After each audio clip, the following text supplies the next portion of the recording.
உண்மையிலேயே கடையை விட நம்ம வீட்டில் செஞ்சுருக்கிறது அந்த அளவுக்கு டேஸ்ட்டாக இருக்குது. கேசரியில் வச்சு சாப்பிட்டு பாருங்கள், ரொம்ப ரொம்ப டேஸ்ட்டாக இருக்கும் பூரி.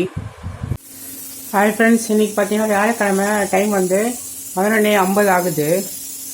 பார்த்தீங்கன்னா இப்போ தான் எந்திரிச்சு வந்தேன், என்ன பண்ணுறேன்னு தெரியல. காலையில் நான் வந்து பழையது சாப்பிட்டேன், தண்ணி ஊற்றின சாதம். அதனால் இப்போ மத்தியானம் ரைஸ் எடுக்க வேண்டாம் அப்படின்னு யோசனை பண்ணிவிட்டு என்ன பண்ணலாம்னு யோசித்தேன்.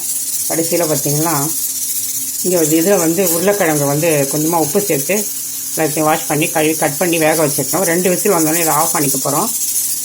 உருளைக்கிழங்கு மசாலா தான் செய்ய போகிறேன். அதுக்காக வந்து வெங்காயம், கருவேப்பிலை, பச்சை மிளகாய் ஒன்றே தான் வச்சுருக்கேன், இஞ்சி பூண்டு பேஸ்ட்டு. அதுக்கப்புறம் என்னென்னா இன்னொன்று மிச்சமானதை வச்சு செய்யறதுக்கு தான். இப்போ குலாப் ஜாமுன் பண்ணிவிட்டு இந்த ஜீரா மீதி இருக்குது. இது என்ன பண்ணுறேன்னு தெரியல. அதனால் இது கொஞ்சமாக இந்த நம்ம ஒரு கேசரி கிண்டிக்கலாம். அதுக்கடுத்து இங்கே பார்த்தீங்களா இது எதுக்குன்னு பார்த்தீங்கன்னா, இப்போ மீதி எண்ணெய் எப்படியும் பூரி தான் சுட போகிறேன், மாவு இருக்குது. அந்த பூரிச்சிட்ட எண்ணெய் மீதி எப்படியும் ஆகும். அதுக்கு வந்து நான் என்ன பண்ணுறேன், இங்கே கொத்தமல்லி, புதினா கொஞ்சம் எடுத்து வச்சுருக்கேன், ஒரு சின்ன தக்காளி, ஒரு 3 பச்சை மிளகாய், ஒரு சின்ன துண்டு வெங்காயம், இஞ்சி பூண்டு. இது வந்து நான் பானிபூரி செய்கிறதுக்காக இதை நான் அரைச்சி முதல்ல பானி ரெடி பண்ணி ஃப்ரிட்ஜில் வச்சுன்னு வச்சுக்கோங்களேன். நம்ம எப்போ வேணால் நம்ம சாப்பிட்டுக்கலாம். இவ்வளோ வேலை இன்றைக்கி இருக்குது. இப்போ செய்ய போகிறேன் மத்தியானம் ரைஸுக்கு பதில். இப்போ வந்து ஒரு மிக்ஸி ஜார் எடுத்துட்டேன். இந்த பானிபூரி செய்கிறதுக்காக கொத்தமல்லி, புதினா, கொஞ்சமாக கருவேப்பிலை கூட வச்சுருக்கேன். அவங்க வைக்க மாட்டாங்க, நான் வச்சுருக்கேன். தக்காளி, வெங்காயம், பூண்டு, இஞ்சி, ஒரு 3 பச்சை மிளகாய். கொஞ்சம் காரமாக நான் செய்வோம், அதனால் வச்சுருக்கேன். நீங்கள் வேணால் குறைச்சி போட்டுக்கோங்க. அடுத்து வந்து இதில் சீரகம் வந்து 1/2 ஸ்பூன். இதை வந்து டொமேட்டோ கெச்சப்பு கொஞ்சம் ஸ்வீட்னஸ்க்காக விடுறேன். அது நல்லா தாராளமாக ஒரு 2 ஸ்பூன் அளவுக்கு அப்படி விட்டுக்கலாம். இல்லைனா தக்காளி சேர்க்கணும், இல்லைனா ஏதாவது வெல்லம் சேர்க்கணும், இல்லைனா சுகர் சேர்க்கணும். அதுக்கு பதில் நான் இதை சேர்த்துட்றேன். கொஞ்சமாக வந்து கொஞ்சம் உப்பு அதிகமாக போட்டுக்கலாம். ஏன்னா தண்ணியாக தான் பண்ண போகிறோம், அதில் உப்பு போட்டுடலாம். இப்போ தண்ணி சேர்த்து நல்லா நைஸாக அரைச்சிட்டு வடிகட்ட தான் போகிறோம். அதனால தான் பெரிய ஜாரை எடுத்துருக்கேன். நல்லா தண்ணி விட்டு நல்லா அரைச்சிக்கலாம். இப்போ அரைச்சிட்டேன். இதில் கொஞ்சம் மிளகு கூட போடலாம், ஒரு 1/4 ஸ்பூன், நல்லது தான். கொஞ்சமாக மிளகாத்தூள், இதுலேயே உப்பு சேர்த்து வச்சுக்கேன், கொஞ்சம் லைட்டாக. இப்போ வந்து ஒரு வடிகட்டி எடுத்து வச்சுட்டேன். அதில் வந்து இதை வடிச்சுக்கலாம் அரைச்சதை. என்ன காலையில் சாயங்காலம் ஈவினிங் செய்ய வேண்டிய ஒரு ஸ்நாக்ஸ் ஐட்டத்தை போய் மத்தியானம் 12க்கு செய்கிறாங்கன்னு யோசிச்சுருப்பீங்க. இது வந்து செய்து நம்ம வச்சுட்டா எப்போ வேணுமோ நம்ம பூரியை சுட்டும் சாப்பிட்டுக்கலாம்ல, சுட்டு கூட வச்சுக்கலாம். டப்பாவில் போட்டு வச்சுட்டு நம்ம அப்புறமா வந்து அதெல்லாம் போட்டு சாப்பிட்டுக்கலாம். மேலே என்னென்ன போடணுமோ இப்போ எல்லாத்தையும் வந்து வடிகட்டிட்டு இன்னும் கொஞ்சமே தண்ணி ஊற்றி நல்லா அலசி இன்னும் கூட கொஞ்சம் அரைச்சிட்டு நல்லா வந்து வடிகட்டி எடுத்துக்கலாம். நான் வந்து திருப்பம் வந்து கொஞ்சோண்டு போடுறேன், ஏன்னா திப்பியாக இருக்குது. ஜூஸ் எல்லாம் நல்லா இறங்கணும். இதே அரைச்சி வடிகட்டிடும். ஆக்சுவலாக பார்த்தீங்கன்னா இதில் புளி கூட சேர்ப்பாங்க கொஞ்சம். நான் இன்றைக்கி வந்து தக்காளியும் கொஞ்சமாக டொமேட்டோ கெச்சப் சேர்த்து விட்டேன். அதில் கொஞ்சம் புளி டேஸ்ட் இருக்கும், பார்க்கலாம். அப்படி இல்லைன்னா கொஞ்சமாக புளி தண்ணி கொஞ்சம் கூட ஊற்றிக்கலாம், வேண்டாம், அது ஒன்றும் பிரச்சனை கிடையாது. இப்போ பார்த்தீங்கன்னா நம்ம பானிபூரிக்கு பானி ரெடி ஆகிடுச்சு. இப்படி தான் இருக்கணும், தண்ணியாக, பரவாயில்ல, ரொம்ப காரம் இல்லை, மைல்டாக தான் இருக்குது. அவ்வளோதான். இதை அப்படியே எடுத்து நம்ம ஃப்ரிட்ஜில் எடுத்து வச்சிடலாம். இங்கே வந்து உருளைக்கிழங்கு அதுக்குள்ளே வெந்துடுச்சு. நம்ம வந்து பானிபூரிக்கு ரெடி பண்ணுறதுக்குள்ளே தண்ணியை வடிச்சிட்டு தோலை உரிச்சு எடுத்துக்கலாம். இதில் வந்து கொஞ்சம் உருளைக்கிழங்கு நான் அப்படியே எடுத்து வச்சிட போகிறேன் பானிபூரிக்காக. இப்போ ஒரு கடாயில் ஆயில் போட்டிருக்கேன். கடாய் காஞ்சி போயிடுச்சு. கொஞ்சமாக கடுகு, சீரகம் ஒரு 1/2 ஸ்பூன், உளுத்தம்பருப்பு, கொஞ்சமாக கடலை பருப்பு. ஸ்டவ்வை நான் ஆஃப் பண்ணி விட்டுட்டேன், ஏன்னா ரொம்ப தீயுது. இப்போ அந்த மாதிரி என்ன கடாய் காஞ்சிருச்சுன்னா ஸ்டவ்வை டக்குன்னு எடுத்துட்டு பக்கத்தில் கூட எடுத்து வச்சுருங்க. பிகினர்ஸ் ஸ்டார்ட் போட்டுருங்க, மற்றவங்களுக்கு தெரியும். ஏன்னா தீஞ்சி போச்சுன்னா அப்புறமா அது ஒரே பெரிய இதாக இருக்கும். கொஞ்சம் வெங்காயத்தை போட்டுக்கலாம், கூடவே ஒரு பச்சை மிளகாய்.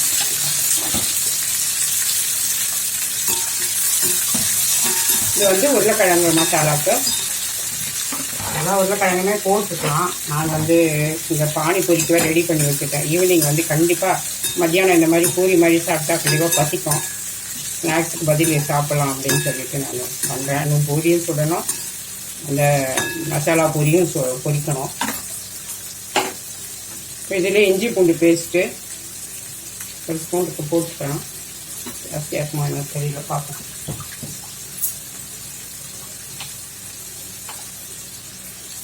தேவையான அளவு உப்பு சேர்த்துடுறேன். நான் மொத்தமாக சேர்த்துட்டேன், நீங்கள் பார்த்து சேர்த்துக்கோங்க.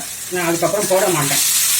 நீங்கள் வந்து கொஞ்சம் குறைச்சே சேர்த்துக்கோங்க. ஒரு அரை ஸ்பூனை விட குறைச்சி போட்டுக்கோங்க. ஒரு 200 கிராம் உருளைக்கிழங்கு இருக்கும். ஒரு பெரிய உருளைக்கிழங்காக இருந்தால் ஒரு உருளைக்கிழங்கு மாதிரி கணக்கு. மீடியமாக இருந்தால் ஒரு 4 உருளைக்கிழங்கு வச்சுக்கோங்க. 3 உருளைக்கிழங்கு பத்து ஒரு கப்பு வரைக்கும் மசிச்சு விட்டு இது நல்லா வதங்கட்டும். ஏற்கனவே போட்டிருக்கேன் நான் உருளைக்கிழங்கு மசாலா, மஞ்சள் தூள். ஒரு சிலர் வந்து பார்த்தீங்கன்னா வெங்காயம் நல்லா எண்ணெயில் வதங்க விட்டுட்டு அப்புறம் கிழங்கு போட்டு பறிச்சிடுவாங்க.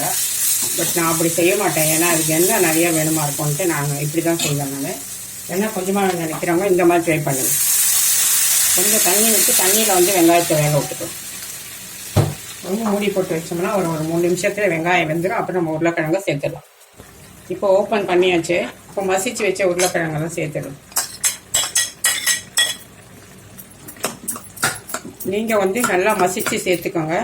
இப்போ எனக்கு வந்து சுகர் இருக்கிறதுனால நான் கொஞ்சம் உருளைக்கிழங்கு எடுக்கக்கூடாது அதிகமாகறதுக்கு கொஞ்சம் பெருசாக போட்டுட்டேன். நீங்கள் நல்லா மசிச்சு விட்டு எடுத்துக்கிற மாதிரி இருந்தால் கூட நீங்கள் எடுத்துக்கலாம். இப்போ மூடி வச்சு ஒரு 2 நிமிஷம் நல்லா கொதித்து வரட்டும், அப்புறம் ஆஃப் பண்ணிக்கலாம். அடுத்து இங்கே ஒரு சின்ன பாத்திரத்தில் தண்ணி வச்சுருக்கேன், கொதிக்கட்டும். இந்த பக்கம் வந்து கடாய் போட்டிருக்கேன். இது என்ன கேசரி கிண்டிக்கலாம். அதில் எப்பவுமே உப்புமா மாதிரி தான், தண்ணியை நான் பக்கத்தில் வச்சுட்டு தான் உப்புமாவோ கேசரி கிண்டுவேன். அதே மாதிரி தான். ஆனால் இந்த ஸ்டீல் கடாய் தான் கொஞ்சம் பயமாக இருக்குது. இவ்வளோ பாத்திரம் இருக்குது, இருந்தாலும் ஒரு கஷ்டம் இருக்காது. எதையோ ஒன்று செஞ்சுக்கலாங்க. அடி பிடிச்சாதான் தெரியும் அதை எப்படி வருது. இந்த பக்கம் உருளைக்கிழங்கு மசாலா ரெடி ஆகிடுச்சு. நான் ஸ்டவ்வை ஆஃப் பண்ணிவிட்டேன். மேலால் கொஞ்சமாக கொத்தமல்லி தூவி விட்டுடலாம். கடைசியில் போட்டால் நல்லா வாசனையாக இருக்கும். நான் போடுறேன். முதலையும் கொஞ்சம் போட்டுக்கிட்டு நீங்கள் கடைசியில் போடுங்க, நல்லாயிருக்கும். இப்போ தண்ணியாக இருக்குன்னு நினைக்காதீங்க. அது கொஞ்சம் நேரம் கழிச்சு திக்காக ஆகிடும். நம்ம உருளைக்கிழங்கு மசாலா ரெடி ஆகிடுச்சு. அப்படியே மூடி வச்சிடலாம். அடுத்து வந்து இங்கே வந்து கொஞ்சம் முந்திரியும் திராட்சையும் வறுத்துக்கலாம்.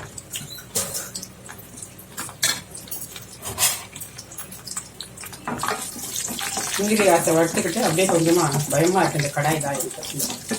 ஏன் இப்போ கேசரி செய்கிறோம் பார்த்தீங்கன்னா, இந்த குலோப் ஜாமுன் சிரப் கொஞ்சம் இருக்குது, சுகர் சிரப். அது மட்டும் நேற்று சொல்லிட்டு என் பொண்ணுக்கிட்ட நான் கேசரி கிண்டுறேன்னு சொல்லி, அதுக்கப்புறம் சொல்லிட்டு நான் செய்யலன்னு வைங்களேன், அப்புறமா தப்பாக போயிடும். எங்கே செய்யலையான்னு வந்து கேட்பா, பாவம். சரி போ, செஞ்சு கொடுத்துடலாம். இதெல்லாம் எடுத்துட்டு இதுலேயே ரவையை சேர்த்து வறுத்துக்கும். இது ஸ்டீல் கடாய். இவ்வளோ கடாய் வாங்கினாலும் இவ்வளோ வயசாகுது. இந்த மாதிரி தின்னா வாங்கியிருக்கேன். பார்க்கும்போது எனக்கு நல்லா கனமாக தான் தெரிஞ்சுது. அப்புறம் வந்து சமைக்கும் போது தான் தெரியுது. இப்போ வந்து ரவை கொஞ்சம் ஒரு கப்பு அளவு இருக்கும். நான் அப்படியே அளந்தெல்லாம் போடலை, அம்மா அப்படியே கொட்டி விட்டுட்டேன். எடுத்து கொட்டணும் வாங்கி வச்சுருக்குது. நான் எப்பவுமே எண்ணெய் அதிலே கொஞ்சமாக நெய்யை விட்டு மொத்தமாகவே எல்லாத்தையும் வறுத்து எடுத்துக்குவேன். முந்திரி திராட்சை எல்லாம் வறுத்துட்டு மொத்தமாகவே வறுத்துட்டு தண்ணி சேர்த்துட்டோம்னா நம்ம அப்புறம் ஒரு நெய் விடணும் அவசியம் இல்லை. இப்போ நெய்யும் அது கூடவே ஒரு 2 டீஸ்பூன் அளவுக்கு ஊற்றியாச்சு. ரொம்ப இஷ்டம், வெறும் நெய் பண்ணமாலும் பண்ணிக்கோங்க. பட் அது வந்து ரொம்ப தடட்டும். தடலாம் நம்ம கொஞ்சமாக தான் கிண்ட பண்ணலாம், அதிகமாகலாம் செய்கிற இன்னைக்கு. அது வேறு மீதி ஃப்ரிட்ஜில் வைக்கவே முடியாது. நல்லா வறுத்துக்கலாம். இப்போ பார்த்தீங்களா நல்லா வறுபட்டுடுச்சு. நான் ஸ்டவ்வே நிறுத்திட்டேன், ஏன்னா கடாய் வந்து ரொம்ப தின்னாக இருக்குன்னு. இதில் வந்து கொஞ்சமாக உப்பு, சால்ட்டு.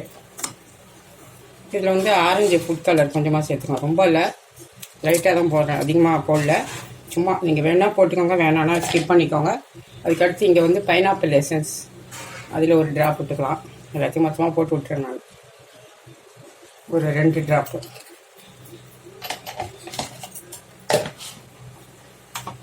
அவ்வளோதான். இது நல்லா மிக்ஸ் பண்ணியாச்சு. இப்போ நம்ம தண்ணி நல்லா கொதிக்குது. இப்போ அதில் ஊற்றிடலாம். இப்படி ஊற்றும்போது உங்களுக்கு வெளியெல்லாம் வராது, ஆஃப் பண்ணிவிட்டு ஊற்றும்போது.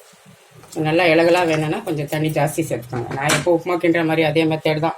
அளந்தெல்லாம் நான் எப்பவும் ஊற்ற மாட்டேன். இப்போ ஸ்டவ் ஆஃபில் தான் இருக்குது, இனிமேல் தான் ஆன் பண்ண போகிறேன். அவ்வளோதான். சிம்மரில் போட்டுடலாம். இப்போ நல்லா கொதிக்க ஆரம்பிச்சிட்டவா வெந்திருக்கோம். இந்த குலாப் ஜாமுன் சிரப் இருக்குல்ல, அதையே ஊற்றி விட்டுடலாம். இப்போ அதிலே நான் ஏலக்காய் போட்டிருக்கேன், அதனால ஏலக்காய் சேர்த்துக்கல. ஏன்னா அப்புறம் செய்கிறதே கொஞ்சம் தான் கேசரி போதும். அதில் இருக்க ஏலக்காய் அதிலே இருக்குது ஃப்ளேவரு. அவ்வளோதான். இது நல்லா இதானோன்னா நம்ம ஆஃப் பண்ணிக்கலாம். இப்போ நம்மளோட கேசரி ரெடி ஆகிடுச்சு. மேலோட ஒரே ஒரு ஸ்பூன் நெய். இது சின்னது, அதனால் நான் என்ன ஒன்றுன்னு சொல்லிட்டு 2 பாரு நினைக்காதுங்க. பேர் நித்தினோண்டு இதில் தான் நான் 2ஆக போட்டிருக்கேன். ஒரு ஸ்பூன் அளவுக்கு போகிறோம். இப்போ அது மேலே வந்து முந்திரி திராட்சையும் போட்டு விட்டுடலாம். என்னவோ இன்றைக்கி என்னமோ பண்டிகை மாதிரி இதெல்லாம் எடுத்து செய்துட்ருக்குன்னா என்ன யோசிக்காதீங்க, அதுக்கு ஒரு காரணம் இருக்குது. அது என்னங்கிறத நான் அப்புறம் சொல்கிறேன். அவ்வளோதான், இது நம்மளோட கேசரி ரெடி.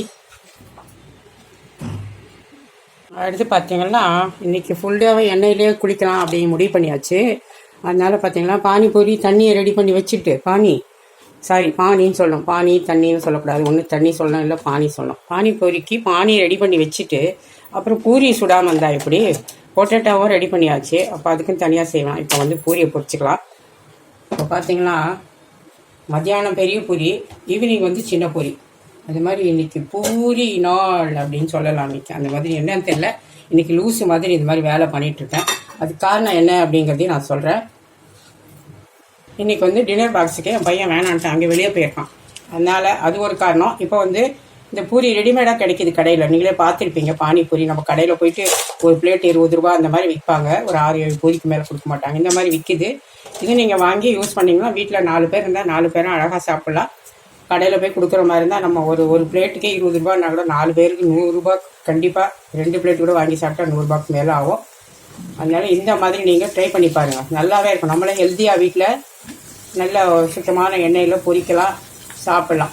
ஈவினிங் ஸ்நாக்ஸாக பசங்களுக்கு கொடுங்க, கடையில் முடிஞ்ச அளவுக்கு வாங்கி கொடுக்காதீங்க. இப்போ பானிபூரி ரெசிபி நான் ஆல்ரெடி போட்டிருக்கேன் வீடியோ. இப்போ வந்து கொஞ்சம் பொரிச்சு எடுத்துக்கலாம். இது எல்லாம் பாருங்கள் எவ்வளோ அழகாக புசு புசு வந்துடுச்சா பூரி. அவ்வளோதான். இப்போ பார்த்தீங்கன்னா இந்த அளவுக்கு இருக்கும் பூரி. இதுக்கே பார்த்தீங்களா மேலே கொஞ்சோண்டு உருளைக்கிழங்கை போட்டுட்டு கொடுத்துட்டாங்கன்னா உங்களுக்கு 20 ரூபா ஒரு பிளேட்டுக்கு. அப்படி கண்ணை முடிக்கிட்டு வாங்கிடுவாங்க, புரியுதுங்களா? இப்போ நம்ம எடுத்துடலாம். கொஞ்சம் அதெல்லாம் ரெடி பண்ணி வச்சுக்கிட்டிங்கன்னா ரொம்ப ரொம்ப ஈஸி. ஐயோ பூரி போய் கேசரியில் முடிஞ்சிடுச்சு. ஓகே, பானிபூரி ஹிஸ்ட்ரி பார்த்தீங்கன்னா நம்ம சென்னையிலலாம் வந்து அதிகமாக வந்து ஒரு 15 வருஷத்துக்கு முன்னாடி, 20 வருஷத்துக்கு முன்னாடி கிடையாதுன்னு சொல்லலாம் வைங்களேன். இப்போ வந்துடுச்சு, ஒரு 15 வருஷமாக இருக்குது. 20-25 வருஷத்துக்கு முன்னாடி கிடையாது இது. நான் வந்து பெங்களூரில் தான் அப்போவே இருக்கோம். நான் சொல்கிறது வந்து ஒரு 35 வருஷத்துக்கு முன்னாடி பெங்களூரில் பானிபூரி மசாலா பூரி இதெல்லாம் நாங்கள் சாப்பிட்டுருக்கோம். அது வந்து பார்த்திங்கன்னா எல்லா லாங்குவேஜ்காரங்களும் வசிக்கிற ஒரு ஊர். நம்ம சென்னையும் அப்படி தான். பட் இந்த நார்த் இண்டியன்ஸ் அவ்வளோவா இங்கே வந்து வராததுனால இது வந்து நமக்கு பிரபலமும் ஆகலை, புரியுதுங்களா? இப்போ எல்லோரும் வந்துட்டாங்க, அதனால அவங்களோட டிஷ்ஷஸும் நம்மளுக்கு வந்துடுச்சு. நம்மளும் பழகிட்டோம், விட முடியாத நம்ம இருக்கோம், புரியுதுங்களா? பொரிச்சு எடுத்துக்கலாம், நம்மளுக்கு எவ்வளோ வேணுமோ அந்த அளவுக்கு பேச வேண்டாம். அதே மாதிரி இது பொரிக்கும் போது கொஞ்சம் கரெக்டான ஹீட்டில் வச்சு பொரிச்சிங்கன்னா அழகாக எழும்பி புஷ்ஷுங்க வந்துடும். அப்படி இல்லைன்னா வேகாத சின்ன சைஸாகவே இருந்ததுன்னா நீங்கள் எண்ணெய் காய்ச்சல் சரியில்லைன்னு அர்த்தம். நல்லா காய விட்டுட்டு கொஞ்சம் மீடியம் ஃப்ளேம் பண்ணிவிட்டு பொரிச்சு எடுத்திங்களா ஒரு முறையும் கரெக்டாக வந்து நம்மளுக்கு வரும்.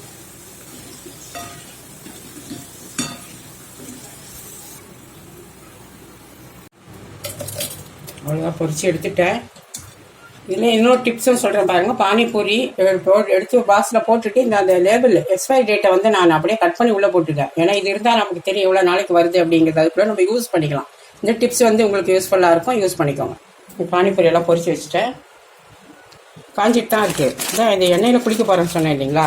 பார்த்தீங்களா கார்ன்ஃப்ளாக்ஸ், பச்சை கார்ன்ஃப்ளாக்ஸ் எடுத்து வச்சுருக்கேன். இங்கே வேர்க்கடலை வறுத்தது தான் எடுத்து வச்சுருக்கேன்.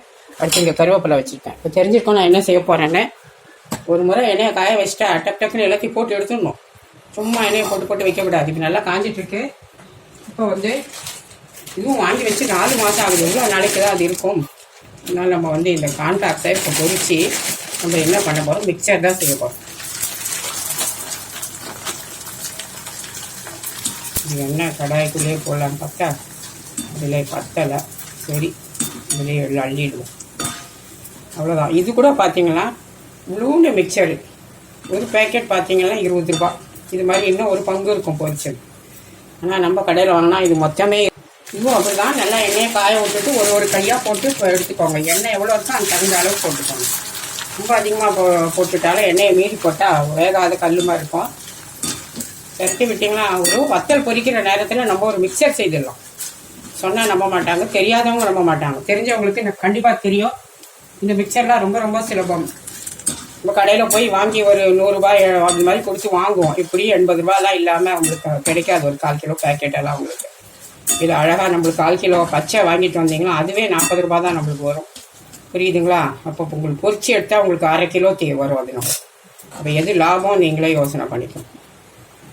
நாங்கள்லாம் சின்ன பிள்ளையா இருக்கும்போது பார்த்தீங்கன்னா இந்த மாதிரி வந்து பொரிச்சு சாப்பிட்றதெல்லாம் கிடையவே கிடையாது, வத்தல் கிடையாது. எல்லாமே வீட்டில் தான் நம்ம செய்யணும். மிக்சர்லாம் அந்த காலத்தில் செய்யலாம் மாட்டாங்க. பெரிய பெரிய ஃபங்க்ஷன்களுக்கு மட்டும்தானே தவிர வீட்டில் யாரும் மிக்சர் செய்கிற வேலையெல்லாம் கிடையவே கிடையாது. நாங்கள் சின்ன கடையில் வாங்கி சாப்பிடுவோம், அது ரேராக எப்போ வந்தோம். அதனால் அது ஒன்றும் பிரச்சனை கிடையாது கடையில் சாப்பிட்றது. ஆனால் இப்போ வந்து ரொம்ப கடையில் தான் எல்லோரும் வாங்கி சாப்பிட்டு ஸ்நாக்ஸ் அதிகமாகவே சாப்பிட்றதுனால முடிஞ்ச அளவுக்கு கொஞ்சம் வீட்டில் வந்து ட்ரை பண்ணுங்கள் இந்த மாதிரி. இப்போ தான் நம்மளுக்கு ஹெல்த்தியாக வந்து நம்ம சன்ஃப்ளவர் ஆயில் அதில் இதில் பொரிக்கிறோம். கடையில் பார்த்தீங்களா எல்லாமே பாம் ஆயில் தான். நீங்கள் வந்து மிக்சர் லவர்ஸு வேறு எதனா ஸ்நாக்ஸ் லவர்ஸாக இருந்தீங்கன்னா கண்டிப்பாக அந்த பேக்கெட்டை பின்னாடி திருப்பி படித்து பாருங்கள். அதில் என்னென்ன இன்க்ரீடியன்ட் வந்து சேர்த்துருக்காங்க அப்படிங்கிறது உங்களுக்கு தெரிஞ்சதுன்னா நீங்கள் கண்டிப்பாக அடுத்த முறையிலேருந்து அதை கொஞ்சமாக அவாய்ட் பண்ண ஆரம்பிப்பீங்க. எல்லாம் பாம் ஆயில், வெஜிடபிள் ஆயில்னால அந்த பாம் ஆயில் தான் அது போட்டுறது. அதெல்லாம் எதுக்கு நம்ம வாங்கி சாப்பிடணும் இல்லைங்களா? பொரிச்சிட்டு நான் காட்டுறேன் எல்லாத்தையும் பாருங்கள். ஒரு குண்டா பொரிச்சிருக்கேன். அதாவது இது வந்து பார்த்தீங்கன்னா 1/4 கிலோ பேக்கெட் தான் நான் வாங்கிட்டு வந்தேன். பாதி கூட பொரிக்கல, 1/4 பாகம் தான் பொரிச்சிட்டு ஒரு குண்டா வந்துருக்கு. பார்த்தீங்களா நான் சொன்னது உண்மையாக இல்லையான்னு தெரியும். இதில் கொஞ்சம் வேர்க்கடலையும் போட்டுக்கிறேன். அது ஆப்ஷன் தான். நம்ம வெறுமனே அது சாப்பிட்றது கொஞ்சம் நல்லாயிருக்கும், ஹெல்தி. ஏற்கனவே வறுத்தது தான் அது, அதனால் நான் லேசாக வறுத்துக்கிறேன். நீங்கள் இன்னும் கொஞ்சம் நேரம் நல்லா சிவக்க வச்சு எடுத்துக்கணும். இதிலே போட்டு விட்டுடலாம். அடுத்து வந்து இது நல்ல ஒரு ஃப்ளேவருக்கு பூண்டு நல்லா ஒரு 7-8 பல்லு, பெரிய பல்லு தோலோட தட்டிட்டு, அது கூட வந்து கருவேப்பிலை நிறையா அலசி வச்சுருக்கேன்.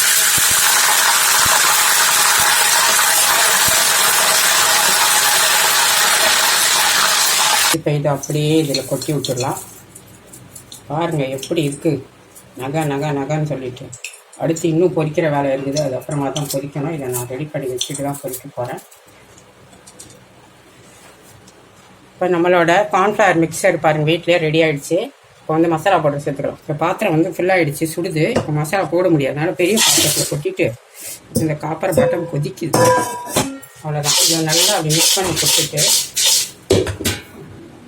இதில் வந்து கொஞ்சம் மிளகாத்தூளும் உப்பும் கலந்து வச்சுருக்கேன். உங்களுக்கு எவ்வளோ தேவை வேண்டுமோ அவ்வளோ போட்டுக்கோங்க. கொஞ்சம் தான் போட்டிருக்கேன்.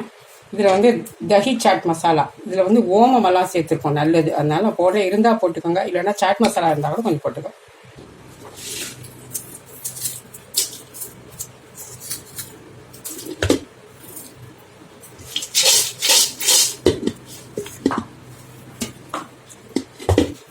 பார்த்தீங்களா மிக்சர் ரெடி ஆகிடுச்சு.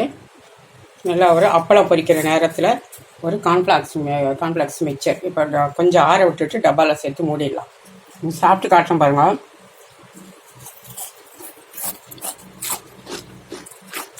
சத்தம் கேட்குதா? சரி, பார்த்தீங்கன்னா அவ்வளோ டேஸ்ட்டாக இருக்குது. நம்ம கடையில் வாங்கினா கூட அந்த அளவுக்கு இருக்காது. பாதி வெந்து வேகாத ரொம்ப நாள் பேக் பண்ணி வச்சுருப்பாங்க. என்ன வாசனை ஒன்றுமே அவ்வளோ சூப்பராக இருக்குது. கண்டிப்பாக இது ட்ரை பண்ணுங்கள். நீங்கள் சின்ன பசங்களுக்கு எல்லாருக்குமே இந்த மாதிரி மிக்சரு ஸ்நாக்ஸ் எல்லாம் கேட்டால் எப்போயாவது இந்த மாதிரி பொரிச்சு கொடுங்க. கொஞ்சம் எண்ணெய் அதிகமாக தான் இருக்கும், கொஞ்சமாக சாப்பிட கொடுத்தா பரவாயில்ல, ஒன்றும் பண்ணாது. இங்கே வந்து பூரி திரட்டிட்டேன். எண்ணெய் இங்கே காஞ்சிட்ருக்கு. அந்த எண்ணெய் கொஞ்சம் காலி ஆகிடுச்சு. ஏன்னு பார்த்தீங்கன்னா பானிபூரிக்கு அந்த அளவுக்கு எண்ணெய்லாம் ஒன்றுமே இருக்காது, அது ஒன்றும் கிடையாது நம்ம சாப்பிட்றதுக்கு. அது வந்து ஹெல்த்தியான ஒரு இது தான். ஆனால் இது வந்து கார்ன்ஃப்ளவரில் வந்து கொஞ்சம் எண்ணெய் அதிகமாக தான் எடுத்துச்சு. அதுக்கு தான் நான் சொல்கிறது கடையில் வாங்கி சாப்பிட வேண்டாம்னு. ஏன்னா அதில் வந்து பாம் ஆயில் ஊற்றுவாங்க, அவ்வளோ எண்ணெயை நம்ம வயிற்றுக்குள்ளே தான் போகும். புரியுதுங்களா? அதுதான் இந்த எண்ணெயே நம்ம கூடாதுன்னும் போது அந்த எண்ணெயை அதிகமாக எப்பயோ அவசரத்துக்கு வாங்கி சாப்பிட்டுக்கலாம், தப்பு இல்லை. வாங்கவே கூடாதுன்னு சொன்னால் கடைக்காரங்க பூச்சிக்குவாங்க இல்லையா? அதனால் அது நம்ம சொல்லவே முடியாது யாரையுமே, பாவம். இப்போ நம்ம பூரியை போட்டு எடுத்துக்கலாம். நம்மளோட பூரி சின்ன பூரி, பெரிய பூரி, மத்தியானம் பெரிய பூரி, ஈவினிங் ஸ்நாக்ஸுக்கு சின்ன பூரி. எப்படியோ ஒன்று சாப்பிட்டா சரி. ஏன்னா இப்போ இவ்வளோ வேலை வச்சுக்கிறதுக்கு காரணமே பார்த்தீங்கன்னா, நான் காலையில் பழையது வேறு சாப்பிட்டேன்னு சொன்னேன் பார்த்தீங்களா. திரும்ப சாதம் சாப்பிட பிடிக்கல, டிஃபன் சாப்பிடணும். சப்பாத்தி போட்டு சாப்பிட்டுக்கலாம்.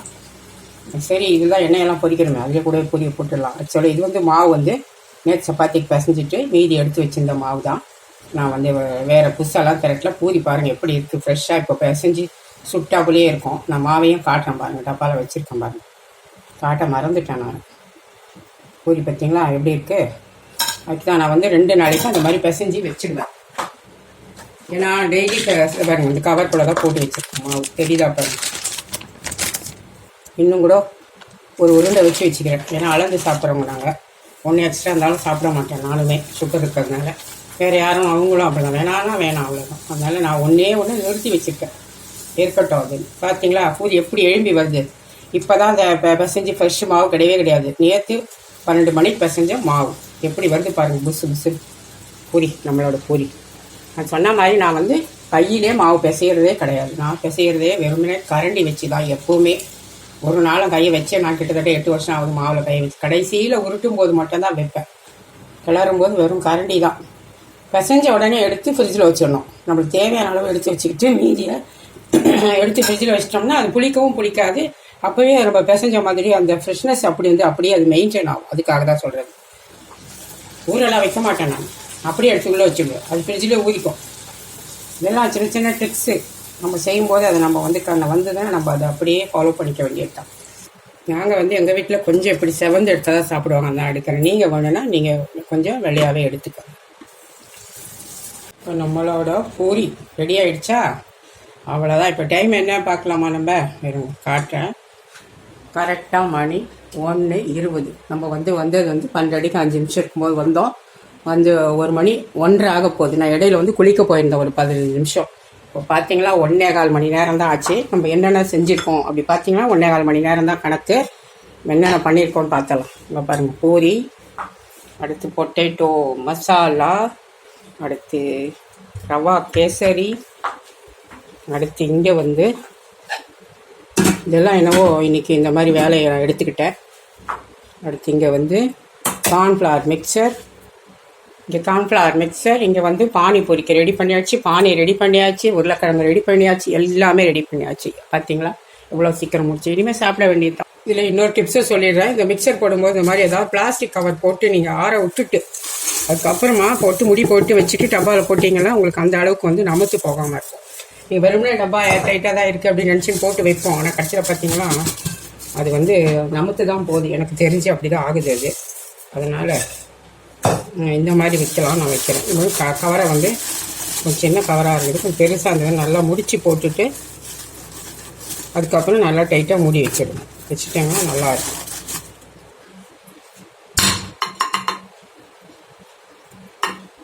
இப்போது இங்கே பூரி வச்சாச்சு, இங்கே கேசரி வச்சாச்சு. அடுத்து நம்ம உருளைக்கிழங்கு மசாலாவை கொஞ்சம் வச்சுக்குவோம்.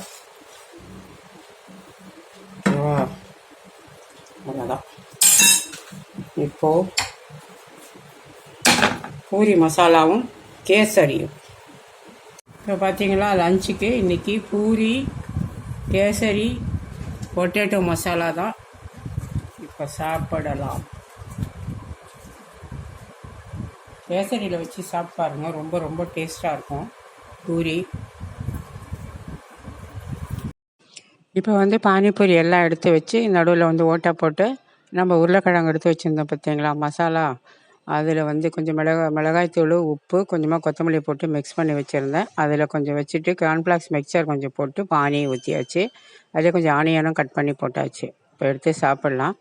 பானிபூரி வீட்லேயே சூப்பராக ரெடி ஆகிடுச்சு. இப்போ ஈவினிங் 5 மணி. இப்போ ஈவினிங் ஸ்நாக்குக்காக இதை சாப்பிட்டுட்ருக்கோம். ரொம்ப ரொம்ப டேஸ்ட்டாக இருக்குது. நீங்களும் ட்ரை பண்ணி பாருங்கள்.